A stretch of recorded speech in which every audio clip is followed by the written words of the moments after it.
Gloire au Seigneur Jésus, gloire à Jésus. Nous bénissons le nom du Seigneur. Nous bénissons la fidélité de notre Dieu qui nous donne encore l'opportunité de nous retrouver encore avec notre 6e chapitre où nous sommes en train de parler de l'école de la prophétie. Voilà, connectez-vous, vous êtes nombreux déjà en train de vous connecter et que le Seigneur bénisse ces temps que vous disposez sur nos programmes. Que le Seigneur vous soit favorable, que le Seigneur vous bénisse tous. Connectez-vous, soyez nombreux et appelez les autres parce que nous voulons passer de beaux moments dans la présence de notre Seigneur. Amen. Merci pour vous qui venez à peine de vous connecter. Je suis le berger Moïse Lushiku Malou, visionnaire de Messianic International Church. Nous sommes en train de jouer notre rôle, n'est-ce pas? Notre rôle de prophète, parce qu'on a posé la question à Jérémie. On lui a dit, que vois-tu? Voilà. Donc, un bon prophète, c'est celui qui a été élevé au-dessus de nations et au-dessus de royaumes pour communiquer la vision qu'il a eue, la vision qu'il a vue, la vision qu'il a reçue de la part du Seigneur. Alors, bienvenue à tous, connectez-vous et nous sommes en train de continuer avec notre séminaire. Voilà, nous allons prier le Seigneur afin que le Seigneur nous fasse du bien. Alléluia, alléluia. Prions tous ensemble, chers bien-aimés. Seigneur Jésus, merci pour ce temps que tu nous donnes. Nous sommes autour de ta parole.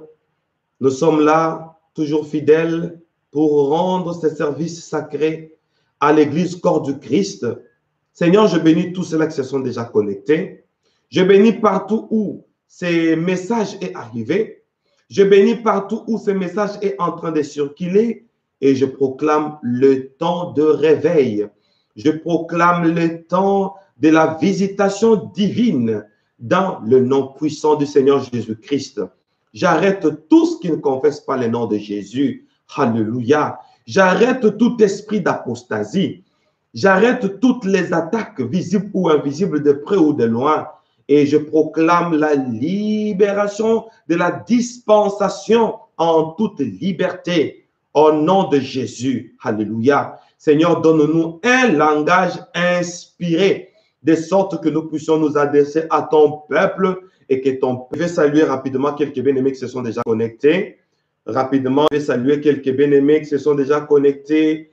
Voilà, je vois, il y a notre bien-aimé Myriam Sam.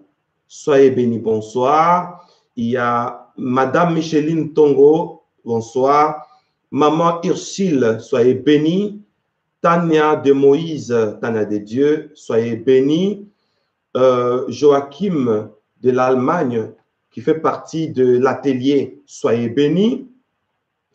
Il y a Madame Elisabeth Winer Gogoa du Togo, elle fait partie aussi de l'atelier. Madame Elisabeth, hier, votre volume était un peu bas. Aujourd'hui, dans l'atelier, essayez de doser votre volume. Je salue notre bien-aimé. Bon, ce sont d'abord les mêmes personnes qui sont encore là. Sur mon écran, je vois toujours les mêmes personnes. Madame Ursule Petit. Voilà, c'est ça son nom. Madame Micheline Tongo, soyez bénie. Voilà. Qui encore, qui s'est déjà connecté. Shalom, bonsoir à tous. Bonsoir, bonsoir. Connectez-vous rapidement. Nous sommes en train de commencer déjà le 6e chapitre. Aujourd'hui, le pasteur Orphée a manqué à cause de son programme du travail. Il a été libéré du travail en retard et du travail jusqu'à la maison, de la maison jusqu'ici, ça prend un maximum d'1h30. Voilà. Bon, on n'a pas eu de choix. Aujourd'hui, je suis seul sur le plateau. Voilà, je vous bénis tous. Nous avons déjà prié et nous allons commencer notre séminaire. Voilà, connectez-vous rapidement. Je voudrais saluer les 2 dernières personnes qui vont chatter avec nous en live. Qui encore? J'attends 2 dernières personnes. Voilà. Il y a ma fille, Maman Philomène de la France. J'espère que Maman Philomène, je veux bien prononcer votre nom, c'est non, je n'arrive pas à bien prononcer votre nom de famille. Do, si j'ai bien prononcé, j'espère. Voilà, Maman Philomène, soyez bénie pour votre disponibilité pour ce temps. Voilà, il reste la dernière personne que je vais saluer rapidement et nous allons commencer notre service sacré. Nous allons vraiment entrer en profondeur. Shalom à tous. Voilà, nous attendons les derniers chats qui encore s'ajoutent pour que nous puissions commencer. Voilà, il y a notre bien-aimé. Ah, je ne vois pas très bien. Je vois Franck. Il y a Franck. Lila, si je ne me trompe pas bien. Voilà, notre bien-aimé Franck. Bonsoir, shalom. Bien-aimé Franck, shalom. Voilà, sans plus tarder, nous commençons directement notre séminaire. Et je demande à tous les bien-aimés qui font partie de l'atelier de faire très attention parce qu'aujourd'hui, nous allons vraiment entrer encore en profondeur et nous tenons compte de vos questions d'atelier qui vont encore ouvrir les horizons. Voilà, nous avons l'apôtre Paul de l'Irlande pour l'atelier, nous avons Papa Christian de Bruxelles, nous avons Madame Wiener Elisabeth du Togo, nous avons Valérie Pagetat de Londres, de l'Angleterre, et nous avons, j'ai oublié qui, Joachim de l'Allemagne, le docteur Émile, voilà, ainsi que notre chargé de médias, l'apôtre Paul de l'Irlande. Voilà, je vous salue tous, soyez bénis infiniment au nom de Jésus-Christ. Chers bien-aimés, nous commençons avec le 6e chapitre. Nous allons marquer une pause aujourd'hui pour continuer les 3 ou 4 nouveaux chapitres à partir du lundi. Donc, nous allons marquer une pause demain et nous allons nous retrouver le lundi. Chapitre 6. Le prophète face à l'avenir. N'est-ce pas? Le prophète face à l'avenir. Voilà. J'espère que vous êtes en train de nous suivre. Je ne sais pas s'il y a un problème de connexion. Les chargés des médias, si ça décale, vous allez écrire. Mais au cas où ça décale, bon, je pense que c'est dû au climat, mais le message va passer. Ça peut décaler pendant quelques secondes et ça va reprendre. Voilà. Ma famille, Église du Seigneur, nous parlons du 6e chapitre. Le prophète face à l'avenir. Dans notre école de la prophétie. Alors, l'Église aujourd'hui est vraiment en ébullition. Pourquoi? À la recherche de l'avenir. Chacun veut connaître son lendemain. Merci, on me signale que tout va bien, gloire à Dieu. Chacun veut découvrir qui il sera demain. Qu'est-ce qui va lui arriver demain? Et à cause de ces grands soucis de découvrir ou de se découvrir, ces grands soucis a fait une passe, n'est-ce pas, au prophète. Et le prophète savent que le monde veut connaître son lendemain. Le monde veut connaître ce qu'il sera demain. Et ce souci-là a crédibilisé le prophète. Et aujourd'hui, maintenant, il y a de la manipulation. Pourquoi? Parce que ceux qui veulent connaître leur avenir sont pris au piège. Alors, Église du Seigneur, nous en parlerons. La recherche des solutions, la recherche de la délivrance, la recherche du bien-être, la recherche d'un ainsi dit le Seigneur. on veut qu'on nous parle un peu, qu'on nous identifie un peu, qu'on cite notre nom par un prophète, qu'un prophète donne des détails sur notre vie, n'est-ce pas? Tout ça, c'est bien. Mais nous allons parler de la prophétie face à l'avenir. Qu'est-ce que la Bible appelle avenir? Ce qu'on nous dit, ce sont des paroles de connaissance ou ce sont des prophéties? Nous en parlerons parce qu'aujourd'hui, nous sommes déterminés que le peuple de Dieu connaisse la vérité, que le peuple de Dieu soit éclairé. Voilà, je vais demander au protocole, vous allez m'excuser encore, qu'on me donne un verre d'eau. J'aime parler et prendre un peu d'eau pour me rafraîchir et que ma bouche ne sèche pas. De nature, je bois beaucoup quand je parle. Voilà. Je vais demander à une sœur de protocole de m'apporter de l'eau. Vous êtes en train de me suivre, vous êtes avec moi ici. Apportez-moi de l'eau, un verre d'eau rapidement. Alors, bien-aimés, nous sommes dans la Bible maintenant. Que dit la Bible sur ton avenir? Je parle bien de ton avenir. D'abord, qu'est-ce que la Bible te dit? À partir de ce que la Bible te dit, nous allons comprendre autrement les Écritures aujourd'hui. Voilà. Apportez-moi un verre d'eau, vous déposez juste là. Que dit la Bible sur ton avenir? Nous sommes dans le livre de Jérémie parce que Jérémie est l'un des prophètes de nations. Jérémie chapitre 10, nous allons prendre le verset 23. C'est par là que nous allons commencer. Jérémie chapitre 10, le verset 23. Voilà, j'espère que vous êtes là. Je voudrais rapidement lire parce qu'on a beaucoup de choses à se dire aujourd'hui et on veut respecter le temps, on ne veut pas déborder aujourd'hui. Jérémie chapitre 10, le verset 23. Votre attention, s'il vous plaît. Je le sais, ô Éternel, la voix de l'homme n'est pas à son pouvoir. Ce n'est pas à l'homme quand il marche à diriger ses pas.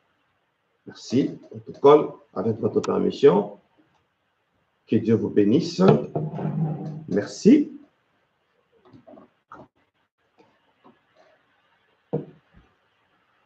Est-ce que le monde entier a compris ce passage? Notre sous-thème, que dit la Bible sur ton avenir? Je le sais, ô Éternel, sache-le aussi, que je le sache aussi. Le chemin de l'homme, n'est-ce pas, n'est pas à son pouvoir. Ce n'est pas à l'homme, ce n'est pas à toi, ce n'est pas à l'homme quand il marche pas. C'est-à-dire, quand tu es en train de marcher là, le pas que tu mets là, le pas que tu places là, ce n'est pas à toi. Si aujourd'hui tu te retrouves aux États-Unis, ce n'est pas ton effort. Si aujourd'hui tu te retrouves comme moi en Afrique du Sud, ce n'est pas mon effort. Tu vis en Amérique, tu vis au Canada, tu vis en Angleterre, tu vis en France, en Belgique, tu vis en Haïti, tu vis au Cameroun, partout où tu es, là où se trouvent tes pas, sache que tu ne l'as pas choisi. Est-ce que tout le monde m'entend? Ce n'est pas à l'homme, quand il marche, à diriger ses pas. Ce n'est pas à toi. Donc, ton avenir est lié à un autre système qui ne dépend même pas de toi. Comme ça ne dépend même pas de toi, édifions-nous. Comment nous allons nous édifier? Pourquoi le prophète Jérémie peut-il dire une telle parole? Un prophète des nations, vous vous imaginez, il dit au monde, il dit aux nations, ce n'est pas à l'homme de diriger ses pas. Comme tu avances là, ce n'est pas à toi, ce n'est même pas à ton pouvoir. Comme ce n'est pas à ton pouvoir, tu n'as aucune force que tu peux fournir pour te faire avancer toi-même. Tu ne le pourras pas. On ne t'a pas donné ce pouvoir-là. Un prophète qui dit ça. Pourquoi? Parce que, étant un prophète, il est en train de dire des mystères. Quel mystère, par exemple? Nous allons dans les livres de Proverbes. Et là, nous allons voir ce que la Bible dit sur notre avenir, ce que la Bible dit sur notre lendemain. Nous sommes dans le livre de Proverbes, chers bien-aimés. Proverbes chapitre 19, je prends le verset 21. Suivez-moi bien. Proverbes chapitre 19, je vais prendre le verset 21. La Bible dit, je vais achirer d'abord, Proverbes chapitre 19, verset 21. La Bible dit, il y a dans le cœur de l'homme beaucoup de projets, mais c'est le dessein de l'Éternel qui s'accomplit. Il y a dans le cœur de l'homme beaucoup de projets, mais c'est le dessein de l'Éternel qui s'accomplit. Bien-aimés, disons deux mots dans la prière. Seigneur, tu veux accomplir tes desseins dans nos vies. Voilà pourquoi nous nous connectons à ta providence, Seigneur Jésus. Nous nous connectons au ciel afin que ce que le ciel a décidé pour nous puisse s'accomplir. Je bénis ces instants. Oh Dieu, commence avec nous du début jusqu'à la fin, édifie-nous. Montre-nous le secret de l'avenir. Au nom de Jésus-Christ, nous avons ainsi prié. Amen. Oh, bien-aimé, nous acclamons le Seigneur. Là où tu es, commence à acclamer le Seigneur. Il est prêt à nous enseigner. Il est prêt à nous montrer ses voies. Il est prêt à nous enseigner sa parole. Gloire à Jésus. Alors, chers bien-aimés, dans le cœur de l'homme, il y a beaucoup de projets, mais c'est le dessein de l'Éternel qui s'accomplit. Donc, nous allons comprendre que tout ce qui arrive dans ta vie, c'est l'accomplissement de dessein de l'Éternel sur ta vie. C'est le dessein de l'Éternel qui s'accomplit. Le dessein ici s'écrit, comme c'est écrit dans la Bible, D-E-S-S-E-I-N, n'est-ce pas? Le dessein, c'est comme la destinée, voyez-vous? La destinée, c'est ça le dessein. Alors, c'est le dessein de l'Éternel qui s'accomplit.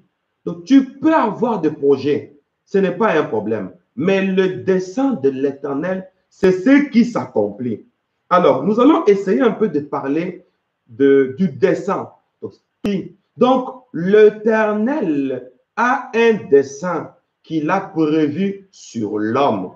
Et c'est ce qu'il a prévu sur l'homme-là qui va s'accomplir. Avant de continuer, ton dessein ne dépend pas d'un homme. Ton dessein ne dépend, le dessein de l'Éternel sur toi, un homme ne peut pas l'arrêter. Quelqu'un peut t'haïr, quelqu'un peut te critiquer, quelqu'un peut te vouloir du mal. Mais ce que Dieu a prévu pour toi, c'est ce qui va s'accomplir. Notez-moi bien ça, parce que nous sommes à l'école de la prophétie. Alors, comme c'est un problème de dessein, nous allons définir le dessein sous trois manières. Et je dis, d'après les dictionnaires, quand on était avec le pasteur Orphée, je vous avais dit que nous allons voir la définition de l'avenir.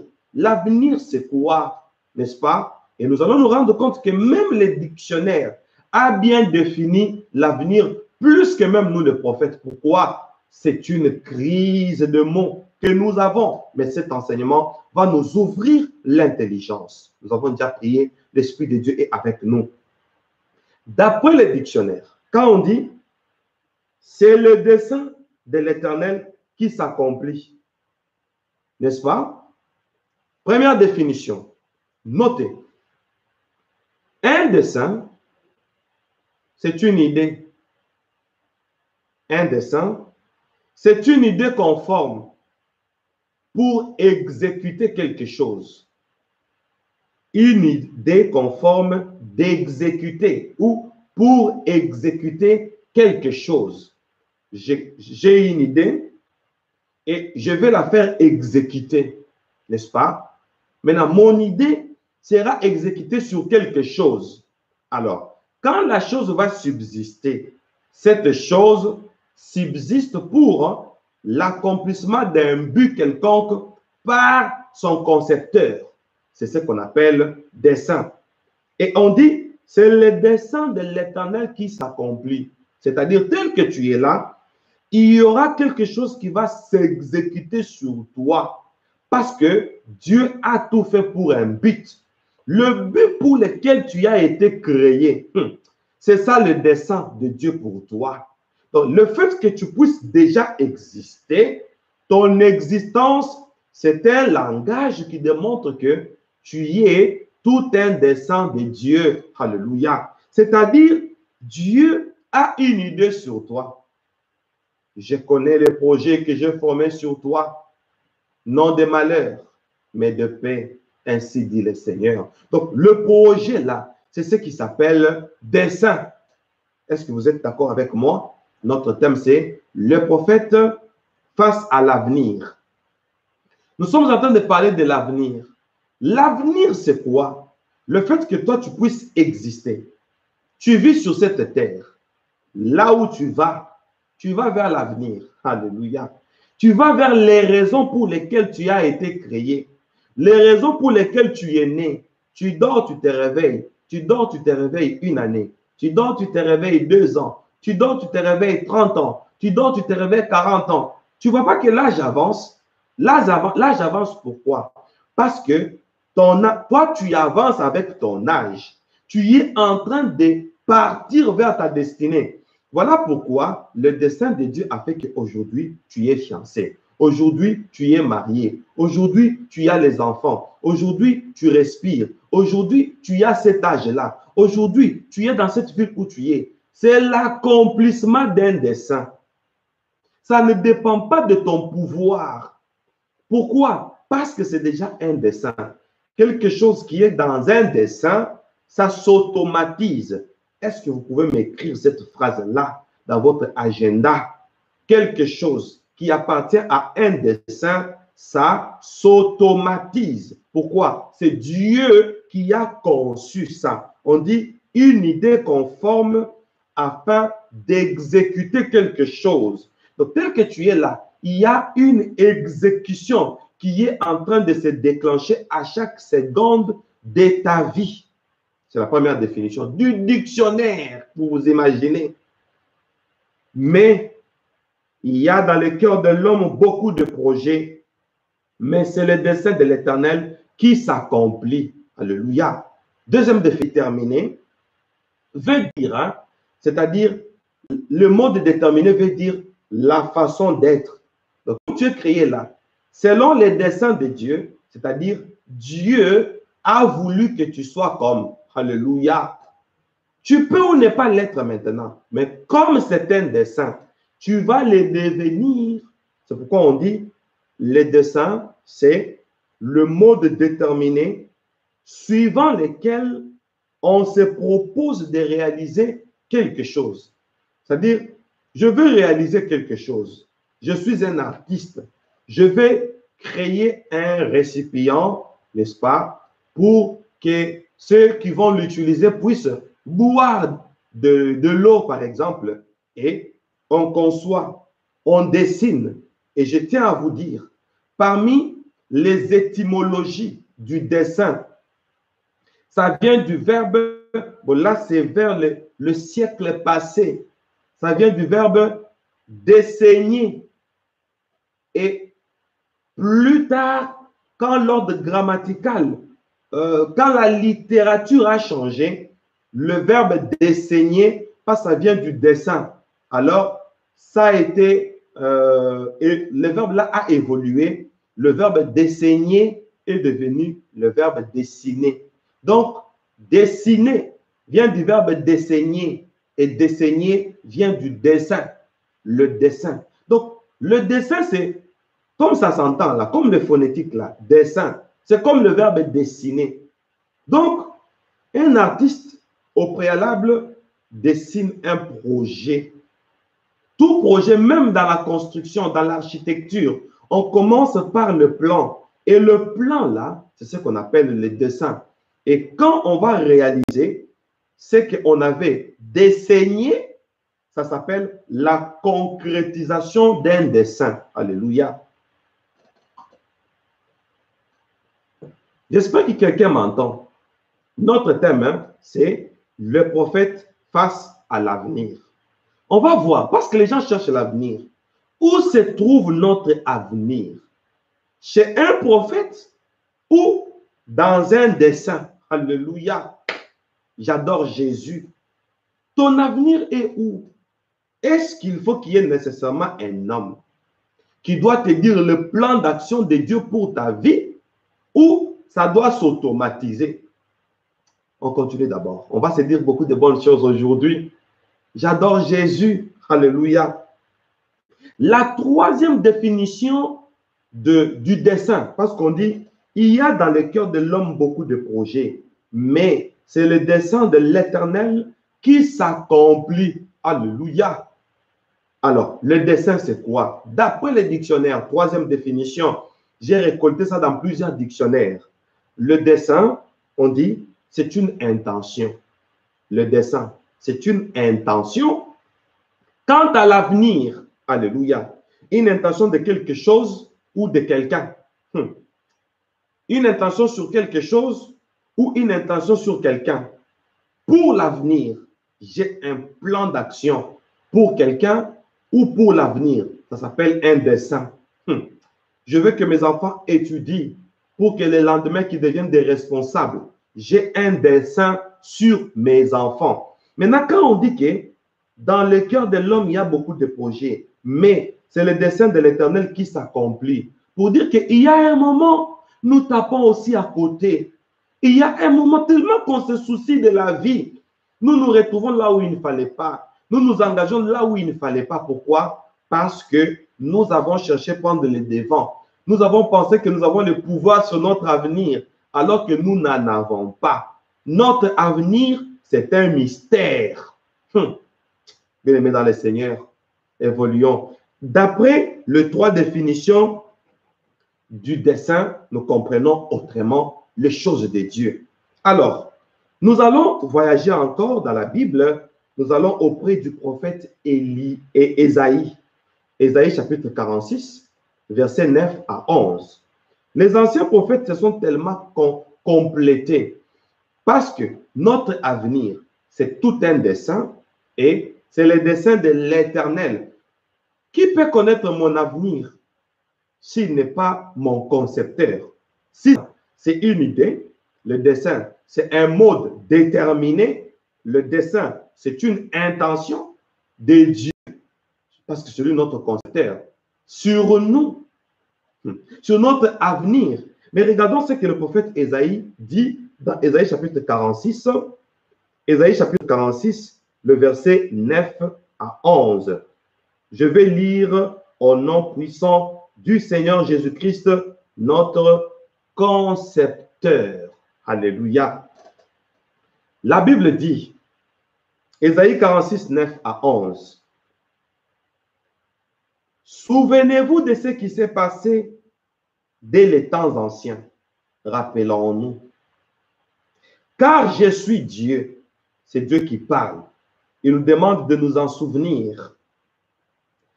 Car je suis Dieu et il n'y en a point d'autre. Je suis Dieu. Il insiste deux fois.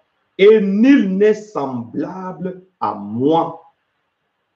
J'annonce, attention, c'est déjà une prophétie. J'annonce dès le commencement ce qui doit arriver. Alléluia. Dieu l'a déjà annoncé. Comment? Par les desseins. Alléluia. Il dit, voilà, il y aura Josaphat qui doit naître. Son père s'appelle X, sa mère s'appelle Y.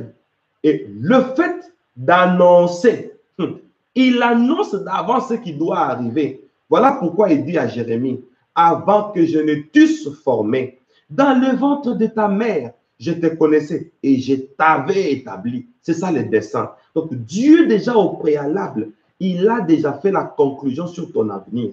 C'est ce qu'il dit ici. j'annonce dès le commencement ce qui doit arriver. Ça, c'est le verset 10. Et longtemps, d'avance, ce qui n'est pas encore accompli. Ce qui n'est pas encore accompli là.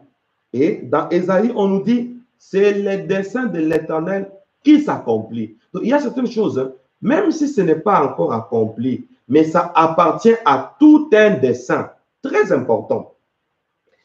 J'annonce d'avance ce qui n'est pas encore accompli. J'ai dit, mes arrêts subsistent, c'est-à-dire ce qu'il a arrêté, c'est-à-dire ce qu'il a ordonné, ce qu'il a décidé. Et quand il dit mes arrêts, c'est comme à la cour d'ordre, à la cour suprême, hein, à la cour constitutionnelle, hein, il dit, et j'exécute toute ma volonté. Lui-même exécute ça. Au verset 11, enfin, c'est moi qui appelle de l'Orient un oiseau de proie, d'une terre lointaine un homme pour accomplir mes desseins. Alléluia. Je l'ai dit et je les réaliserai. Je l'ai conçu et je l'exécuterai. Donc, c'est Dieu qui exécute ça. Comme ça va s'exécuter, toi, attends-toi à une surprise. Parce que celui qui a ton dessein, il sait pourquoi tu es né. Qui peut combattre un projet de Dieu? Tu es né pourquoi? Pour l'accomplissement d'un dessein. Et si on combat ta vie, c'est tout un dessein qu'on est en train de combattre, on s'attaque à l'initiateur, au concepteur de ton existence et de ta vie. On s'attaque à lui. Est-ce que le monde entier est clair et a compris? Est-ce que c'est clair, Église du Seigneur? Oh mon Dieu! Alors, ce n'est pas fini. Vous allez voir là où on va chuter. Nous allons lire dans Hébreux. Nous sommes dans le Nouveau Testament maintenant. Hébreux chapitre 6. Nous allons prendre le verset 17. Hébreux chapitre 6, le verset 17. Les Écritures saintes déclarent ceci. C'est pourquoi Dieu vous l'a montré avec plus d'évidence. L'évidence, c'est-à-dire la certitude, la précision. Dieu vous l'a montré avec plus d'évidence aux héritiers de la promesse. L'immutabilité de sa résolution intervient par un serment. Oh Lord, fils de la promesse, fille de la promesse que Dieu a déclaré avec un serment. Or, le serment consiste à girer vers un être suprême. Or, Jésus-Christ a été souverainement élevé. Donc, Dieu gire en son propre nom. Alléluia. Et il est un témoin fidèle. On dit, les témoins fidèles ne mentent point. Tu y es un fils de la promesse. À cause de ton héritage, Dieu a géré, comme on dit, au nom de Dieu. Maintenant, lui-même est Dieu. Nous disons au nom de Jésus. Maintenant, lui, il dit à mon nom. Il gire par lui-même. Alléluia. Comme il gire par lui-même, si ça ne s'accomplit pas, c'est-à-dire le tort lui revient lui-même. Donc, si ça ne s'accomplit pas, lui-même devient responsable. Et en tant que Dieu, on dit rien n'est impossible à Dieu. Est-ce qu'il y a quelqu'un qui m'entend? Un Dieu dont rien n'est impossible. Maintenant, il te fait héritier. D'après Hébreux, chapitre 6, verset 17, un Dieu omnipotent, capable de tout. Et il gire encore, malgré, alléluia, malgré son omnipotence. Il dit la chose arrive. Mais curieusement, quoi qu'il est omnipotent, il dit la chose arrive, mais il ajoute encore un serment. Dans ma langue, on dit l'aïe. Il gire, l'aïe. Ça, c'est dans ma langue. Bien-aimé, attention. Dieu qui est omnipotent, mais il gire encore pour, alléluia, pour ton héritage. Qu'est-ce qui peut dévier le serment de Dieu? Parce qu'il a géré par lui-même. Donc, là, nous sommes en train de conclure pour comprendre maintenant que l'avenir, c'est le dessein. Ne cherche pas l'avenir parce que tu es en train d'évoluer pas à pas dans l'avenir. C'est que tu dois être. Alléluia. Tu te maries, dis-toi, je le savais. Tu voyages, dis-toi, je le savais. On te donne une promotion, dis-toi, je m'attendais à ça. Comme moi, la vie que je mène aujourd'hui, je le savais. Moi que vous voyez, il fit un temps, je n'avais que 2 pantalons et 3 chemises. Et quand il est arrivé, quelqu'un peut quitter son pays, aller en Italie. Une valise de 40 kilos pour l'hébergeur Moïse. Ça traverse les frontières. Ça arrive jusque là où je suis. Et quand je regarde, je dis, je le savais. Je m'attendais à ça. Alléluia. Bien-aimé, ne cherche pas l'avenir. L'avenir, c'est ton existence déjà. C'est pourquoi les prophètes doivent faire très attention. Pourquoi? Si les desseins, c'est ce que je dois vivre, qu'on me le dise ou pas, c'est lui qui a fait de moi ce que je suis. Agirai. Qui suis-je? Un être humain. Pourquoi suis-je un être humain? Dieu a une imagination sur moi. Si vous êtes avec quelqu'un à côté de vous, dites-lui, mon Dieu a une imagination sur moi. Alléluia. Moi, je vais dire à l'équipe qui est derrière la caméra, mon Dieu a une imagination sur moi. Alléluia. Mon Dieu a un destin sur moi. Est-ce que vous êtes sûr que Dieu peut créer quelqu'un pour que quelqu'un commence à souffrir? Vous êtes sûr? Non, je ne pense pas. Nous avons un Dieu fidèle. À moins que toi-même, tu détruises ta destinée. À moins que toi-même, tu te détournes de Dieu. Mais tant que tu es dans le Seigneur, tu appartiens à tout un destin. Donc, l'avenir, c'est ce que Dieu a déjà décidé sur toi. Tu n'as pas besoin d'un prophète pour ça. Tu n'as pas besoin qu'on t'informe, n'est-ce pas? J'ai toujours donné un exemple. Tu viens du boulot, on te dit dans un métro, oh monsieur, tu t'appelles Josaphat. Comme tu vas à la maison, tu vas trouver ta femme, elle a déjà dressé la table et la nourriture pour toi. Tu vas t'en moquer. Moi, je me moque de ceux-là qui disent, le Seigneur me montre que mon mariage ne va pas tarder. Le Seigneur me montre que tu auras beaucoup d'argent. Oui, il le fallait. Ce n'est pas à dire. Ce n'est pas à dire. C'est comme aujourd'hui, nous sommes le vendredi. Est-ce qu'il faut qu'il y ait un prophète pour nous dire que demain, ça sera le samedi? C'est comme une chanson. Quand c'est le lundi, demain, il faut que ce soit mardi. Tel que tu es là, sache que ce qui doit arriver demain devait arriver. C'est une obligation. Je vais chuter. Maintenant, je m'adresse au monde entier. Amen. Alléluia. Atelier. Attention. Vous qui êtes avec moi dans l'atelier. Notre dernier passage biblique. Maintenant, c'est quoi l'avenir? Parce que ce qui nous arrive, c'est un destin. C'est Dieu qui avait déjà proclamé. Maintenant, qu'est-ce qu'un prophète peut me dire? Si il dit ce que je devais vivre, il n'a fait qu'une répétition. Il n'a rien apporté du nouveau. Mais il y a quelque chose du nouveau qui est dans la prophétie, qui n'est pas encore arrivé, qui doit arriver, que le prophète doit nous dire. On va recourir toujours auprès du prophète Jérémie, qui est le prophète des nations. Alléluia. Alors, notre dernier passage, nous sommes dans le livre de Jérémie, chapitre 31, le verset 17. Si c'est ça le dessein, alors c'est quoi l'avenir alors? Des fois, nous appelons l'avenir ce qui n'est pas à venir. Attention, tu veux qu'on te parle seulement de ton dessein? Jésus. Jérémie chapitre 31. Le prophète des nations parle. Le prophète Jérémie. Je l'aime beaucoup. Je l'aime beaucoup. Alors, je vais assurer chez moi. Nous sommes dans Jérémie chapitre 31, verset 17. On nous dit ceci pour toi qui m'entends. Prophète, pasteur, docteur, évangéliste, apôtre. Il y a de l'espérance pour ton avenir. Oh, les prophètes des nations, Jérémie parle de l'avenir. Tu as de l'espérance pour ton avenir. Dis l'Éternel. Maintenant, quel est ton avenir? Tes enfants reviendront dans leur territoire. C'est ça l'avenir. Le retour de tes enfants dans leur territoire. Est-ce qu'il y a quelqu'un qui est en train de comprendre?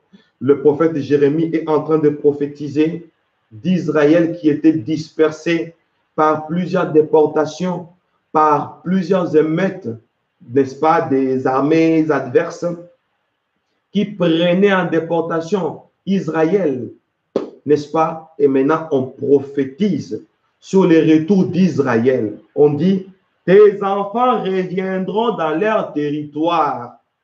Est-ce que tu as les enfants spirituels, pasteur? Prophète, est-ce que tu as des fils spirituels, filles spirituelles, responsables des églises? Est-ce que ces enfants-là réellement, tu les as engendrés spirituellement? Si réellement ce sont tes enfants, commence à penser à leur avenir. Leur avenir, c'est leur retour dans leur territoire. Et on dit, il y a de l'espérance pour ton avenir. Mon avenir, alléluia, c'est le retour de mes enfants dans leur territoire. On est en train de parler du retour d'Israël, cette fois-ci, à la Jérusalem céleste.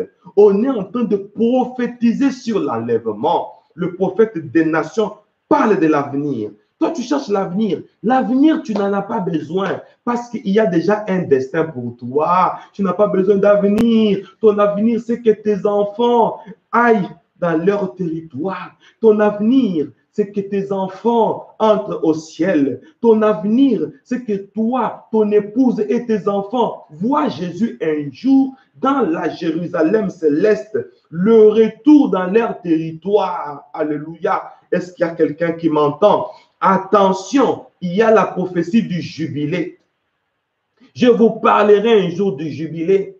Le temps du jubilé, tout le monde doit rentrer dans sa patrie. Attention, nous sommes déjà au temps du jubilé. D'après les calculs eschatologiques, parce que je ne veux pas parler de l'eschatologie. Maintenant là, nous devons faire les calculs. Notre avenir, c'est le retour dans notre territoire. Un jour, on verra le ciel. Mais quant à la nourriture, quant aux vêtements que vous voyez ici, c'est rien.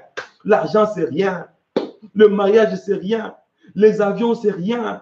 Le matériel, c'est rien. C'est déjà un destin. C'est automatique. Mais le retour dans notre territoire, ce n'est pas automatique parce qu'on nouvelle Jérusalem céleste qui est notre retour dans notre territoire. Est-ce qu'on peut acclamer la parole du Seigneur?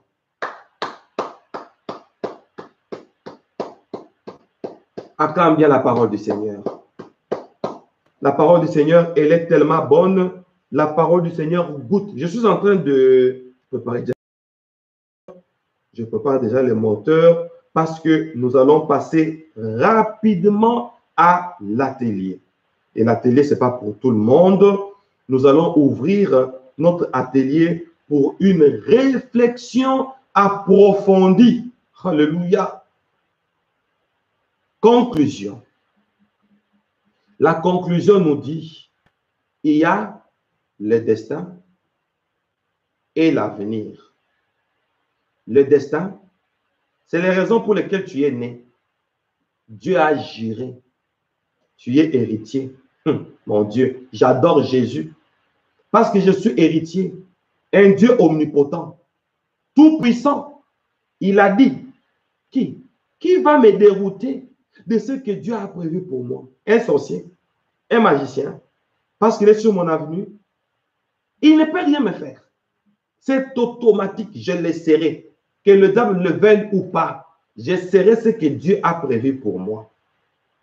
Quant à l'avenir, d'après le prophète des nations Jérémie, mon avenir, c'est le retour de mes enfants dans leur territoire. L'avenir, c'est qu'un jour Mick puisse entrer au ciel, que je puisse dire à Jésus, voici, mes enfants sont venus dans leur territoire. Et quand Jésus regarde comme ça, il prend une couronne, il place sur ma tête. Cette tête ici portera une couronne. Très bientôt, à cause de mes enfants qui vont entrer dans leur territoire. Voilà pourquoi j'ai posé la question. Est-ce que les enfants que tu as là, tu leur prépares un avenir? où tu es là seulement, reçois le mariage, reçois l'argent. Ouh, mon Dieu, l'avenir de tes enfants, c'est le retour dans les territoires. Que cette vidéo serve de réveil au monde entier. Merci pour votre attention.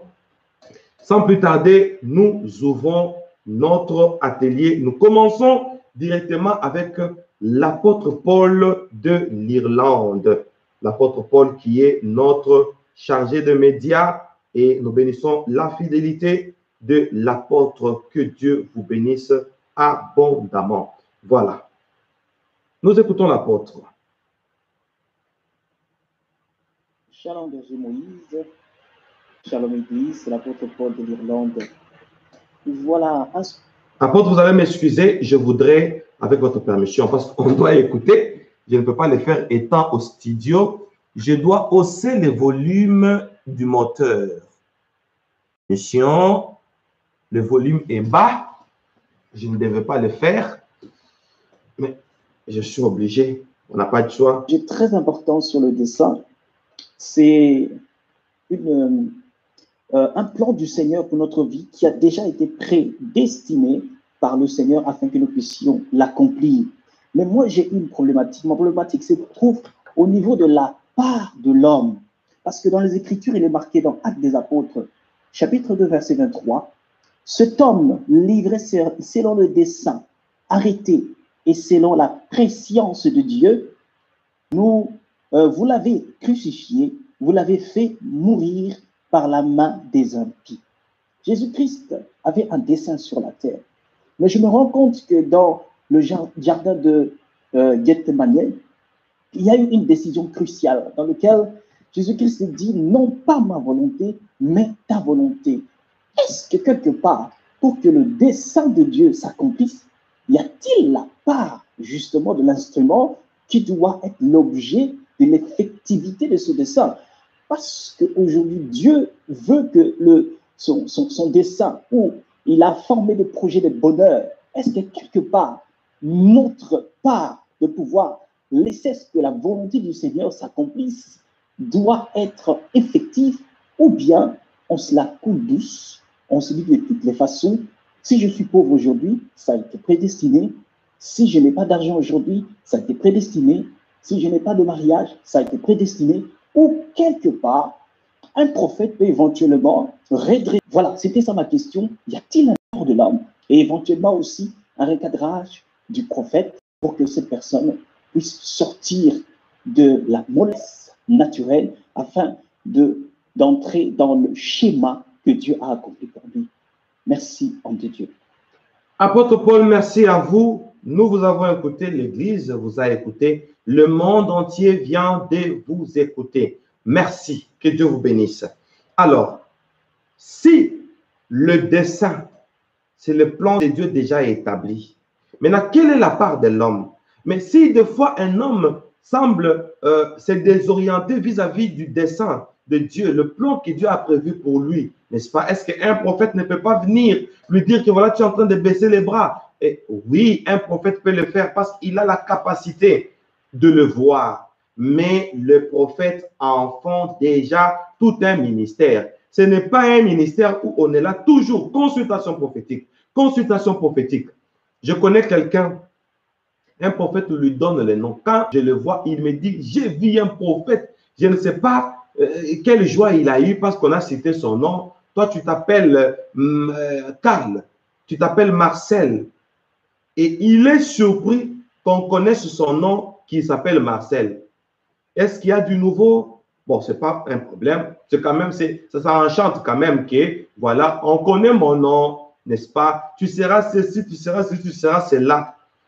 Le soir, je passe quelque part, je le vois dans une buvette en train de prendre de la bière.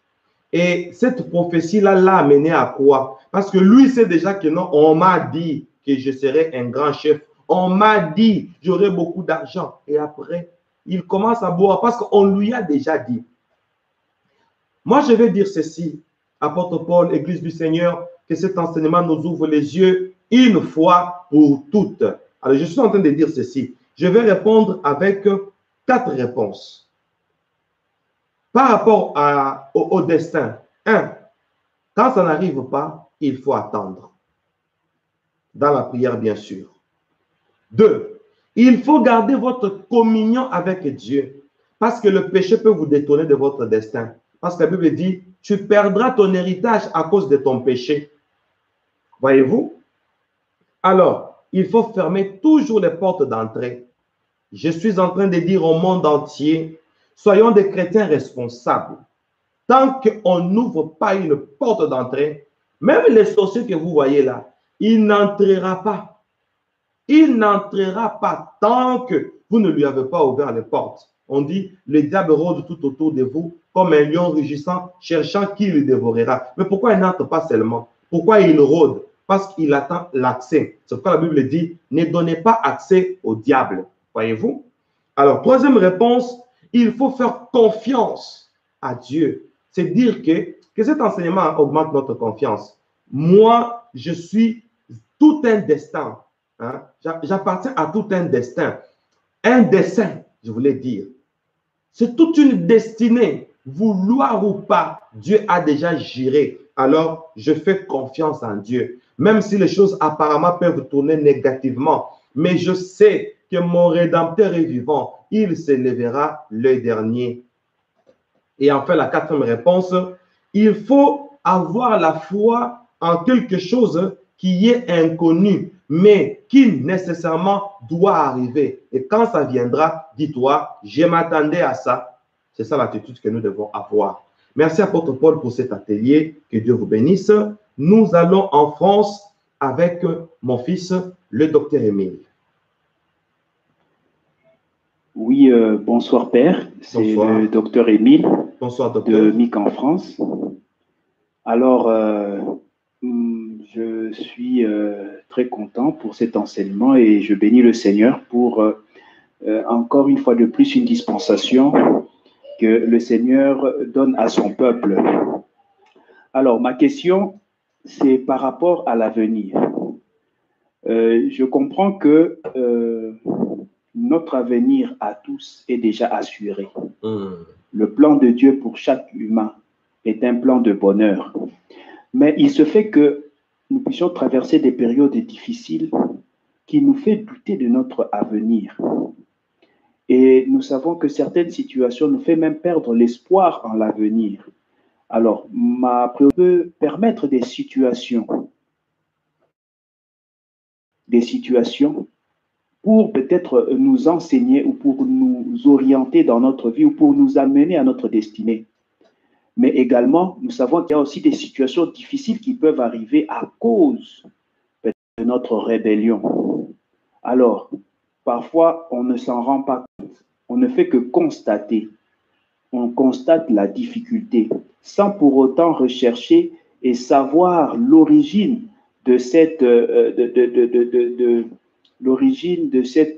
difficulté qui nous arrive et qui nous rend un peu sceptiques vis-à-vis de notre avenir. Alors, je voudrais que Père, vous puissiez éclairer le peuple de Dieu pour essayer d'éclairer un peu, pour savoir, lorsqu'il y a une situation difficile, quelle attitude nous devons avoir pour que nous puissions toujours garder confiance en notre avenir. Parce que lorsque la situation arrive, nous devons avoir des indices qui nous rassurera que notre avenir est toujours assuré. De peur que, croyant que la difficulté va passer, or, nous sommes déjà hors volonté du Seigneur. Et voilà pourquoi la difficulté nous arrive. Donc, pour que nous ne soyons pas dans la confusion, croyant que les choses vont s'améliorer, alors que les choses ne vont que continuer à s'empirer parce que nous ne sommes plus dans la volonté du Seigneur sans que nous puissions nous en rendre compte. Voilà, donc c'était ça ma préoccupation pour aider le peuple de Dieu de savoir que lorsqu'il y a une difficulté, que nous puissions avoir foi en l'avenir ou de savoir qu'il faut recadrer les choses pour que nous puissions saisir notre destinée. Voilà. Je ne sais pas si ma question est claire. Voilà. Merci, Père. Merci beaucoup, docteur Émile, depuis la France. Et je salue tous mes enfants dans la foi, toute l'Église Corps du Christ en France. Et bientôt, je serai avec vous en France pour une grande conférence et le peuple de Dieu viendront de partout pour participer à cette conférence. Alléluia. Alors, docteur Émile, moi je peux dire que vous n'avez pas posé la question. Moi je peux dire, vous avez éclairci le message. Dans vos dires, il y a déjà toutes les réponses et je bénis Dieu pour ça. Et je suis content que vous fassiez partie du nombre de ceux qui font l'atelier pour éclaircir. Vous dites que des fois, quand il y a des temps difficiles, nous n'arrivons même pas à chercher où est-ce qu'on a ouvert les brèches. Il y a des gens, une personne qui est consciente que tel que je suis là, j'ai un amant. Mais tu vas consulter un prophète qu'il vous parle de votre mariage. Mais vous avez un amant. Comment le mariage là va-t-il venir? Il y a des gens, lui-même est conscient que son état d'âme n'est pas bien. Mais il va à la montagne, il va faire des jeûnes et des prières pour son mariage. Mais dans son cœur, c'est une grande sorcière. On ne se moque pas de Dieu. Ce que l'homme aura semé, c'est ce qu'il moissonnera. Donc, le docteur Émile a déjà répondu pour dire que des fois, quand les situations difficiles arrivent, on ne cherche même pas l'origine. Vous savez, on peut tromper tout le monde, mais on ne peut jamais tromper sa propre conscience. Quand on est en ordre avec Dieu, on les saura. Quand on n'est pas en ordre avec Dieu, on les saura aussi. Parce que Dieu a doté l'homme de la conscience. Notre conscience va nous dire la vérité. Alléluia. Donc, le docteur Émile a déjà répondu. Alors, pourquoi on doute du lendemain? À cause de la souffrance. Alors, pour celui qui n'a pas ouvert des portes, qu'est-ce qu'il faut faire? Il doit se consoler avec les exhortations. C'est ça le rôle de l'exhortation. Comme je viens d'exhorter, je crois que beaucoup de gens ont compris que tel que je suis là, j'appartiens à tout un dessein. Comme j'appartiens à tout un dessein, rien ne sert de courir parce que j'y arriverai. Rien ne sert de courir. Ce n'est pas mes efforts, ce n'est pas à mon pouvoir de diriger mes pas parce qu'il y a tout un destin. Tout un dessein. Merci beaucoup, docteur Émile. J'ai beaucoup aimé votre intervention. Nous partons en Allemagne avec mon fils Joachim. C'est parti. Shalom, Père. Shalom, Église du Seigneur. C'est le frère Joachim en Allemagne. Shalom, fils. Merci, Père, pour cet enseignement qui est très édifiant, qui, comme depuis le début du séminaire, restaure les fondements et les bases de l'Église. Père, j'avais quelques préoccupations, notamment la première, celle de savoir si tel est le ministère à travers des songes ou des visions, etc. Ma deuxième préoccupation aussi est de savoir, Père, selon vous, quelle est l'utilité même du don de prophétie? À quoi sert en quelque sorte, ou quelle serait pour vous la meilleure façon d'utiliser le don de prophétie? Merci, Père. Merci beaucoup, mon fils Joachim. Vous avez posé une question très capitale. Bon, moi, je pense que votre question, ça nous donne le comprimé de tout ce que j'ai déjà dit. Et je peux le donner en comprimé. En comprimé, je vais dire ceci. Je commence d'abord par la deuxième question. Quelle est la meilleure façon d'utiliser le don de la prophétie? Vous savez, le don de la prophétie, c'est un don qui nous montre la volonté de Dieu, c'est-à-dire notre position vis-à-vis de Dieu, pas notre position vis-à-vis de notre lendemain qui est le matériel, parce que Dieu a déjà juré et Dieu ne peut pas encore utiliser un prophète pour te dire ce que lui a déjà juré. Donc, ta position vis-à-vis de Dieu, ce que Dieu veut de vous, c'est votre sanctification. Ça fera du bien. Il y a d'autres prophètes, ils te regardent. Ils disent, mon frère, le Seigneur est en train de me faire voir que tel que tu es là, tu es en train de tromper ta femme. Tu t'appelles X, ta femme t'appelle Y. Et tu as une concubine qui s'appelle Y. Et Dieu dit, abandonne. La personne va abandonner.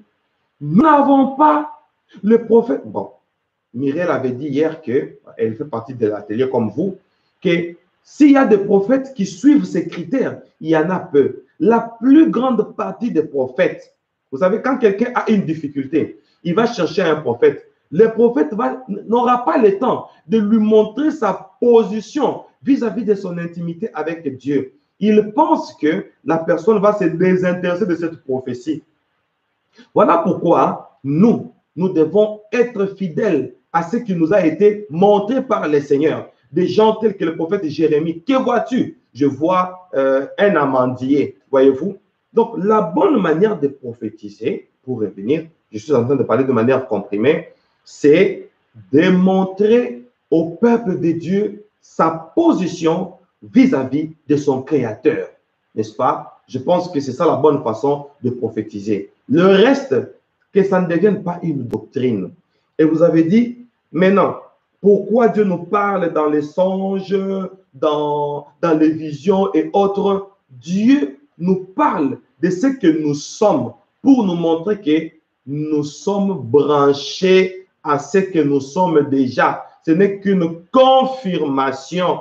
Alors, comme c'est une confirmation, tu es ton propre prophète. Alors, s'il y a un autre prophète qui vient, parce que si, par exemple, toi, tu vis dans un péché, tu es déjà corrompu par ce péché, tu es dans une prison, il faut qu'il y ait quelqu'un qui est en dehors de la prison pour qu'il vienne réveiller ta conscience et que tu puisses sortir de cette prison. Parce que quand on est dans la prison, le poignet est à l'extérieur. Toi, tu n'as pas les poignets. C'est pourquoi un prophète doit venir aider celui qui est dans la prison, n'est-ce pas, pour lui montrer sa position vis-à-vis de son Créateur. Mais pas un prophète qui vient pour venir confirmer déjà ce que Dieu a déjà juré, qui fait partie du dessein, c'est que toi-même tu as déjà vu dans tes songes, et un prophète arrive. Là, c'est une répétition et ça devient un ministère. Nous sommes en train de perdre le temps. J'espère qu'on a compris. Nous sommes en train de perdre le temps. On me montre ton mariage, on me montre ceci. C'est déjà un dessein. C'est déjà un dessein. Alléluia. Mon fils Joachim, pour votre très belle question, nous sommes en train de chuter. Je pense que je vais terminer. Aujourd'hui, il y a une question qui est longue. Ça prend 6 minutes. Ça c'est beaucoup. C'est beaucoup. Peut-être on pourrait créer le temps. Il y a quelqu'un qui a envoyé une question de 6 minutes dans l'atelier. C'est beaucoup. Bon, ici, c'est 1 minute 57 secondes. C'est bon. Alors, on va suivre d'abord Madame Elisabeth Gogoa du Togo. C'est parti. Shalom, papa, les explications.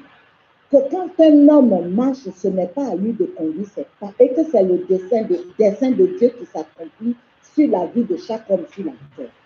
Si je prends le test que nous étudions depuis le début de l'école de la prophétie, Dieu dit à Jérémie que tu ne fusses sorti du sein de ta mère, je t'avais consacré et établi prophète. Moi, je voudrais savoir, premièrement, si ce test ou bien cette parole s'adressait à Jérémie seulement en tant que prophète ou si cela est ainsi.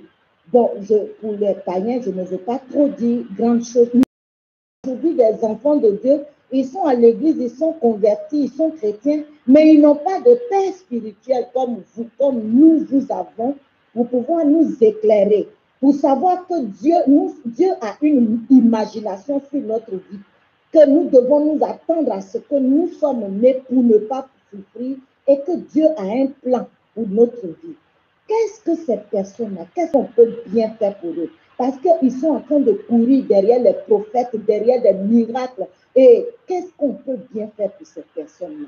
Je suis vraiment préoccupée parce que je vois des parents, je vois des frères, des sœurs qui souffrent et qui continuent de courir derrière les prophètes. Et quand j'entends ces enseignements, je me demande en tant que servante de Dieu moi-même, qu'est-ce que je peux faire? Merci, papa. Merci beaucoup. Madame Elisabeth, je pense qu'on va se limiter là.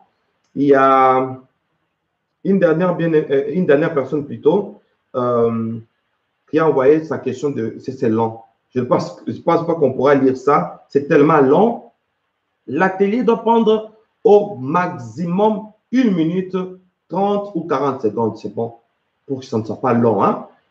Alors, Madame Elisabeth, ma fille bien-aimée, vous dites d'abord, je commence avec la dernière phrase. En tant que servante de Dieu, qu'est-ce que vous pouvez faire pour voir des familles, des parents, leurs enfants courir ça et là derrière le prophète? voulant connaître l'avenir, moi, je souhaiterais que si vous avez la possibilité de les encadrer, soyez des Jean-Baptiste, vous recevez pour communiquer aussi. Partageons cette vidéo pour que nous puissions ouvrir les yeux du peuple de Dieu, l'intelligence, la compréhension des Écritures du peuple de Dieu. Donc, il faut leur montrer la vérité. Et cet enseignement peut servir d'enseignement de matériel didactique, télécharger, inviter des personnes qui peuvent vous écouter. Et vous êtes prédicateur, prêchez-les aussi. J'autorise à tous les prédicateurs, tous les fils et toutes les filles de Moïse de prendre ces enseignements, de le prêcher. Mais ceux qui n'ont pas de père spirituel, comme vous venez de le dire, mais vous pouvez les aider. Et vous pouvez leur envoyer cette vidéo. Et je pense que ça pourra faire l'affaire. Alors, vous avez parlé de prophètes des nations tels que Jérémie. Est-ce que c'est seulement Jérémie ou bien c'est pour nous tous? Comme on a fait de Jérémie un prophète des nations, c'est que le message de Jérémie concerne toutes les nations. Franchement, donc ça nous concerne tous. Et surtout que nous sommes un royaume de sacrificateurs, c'est un message pour nous tous. Voilà. Merci pour votre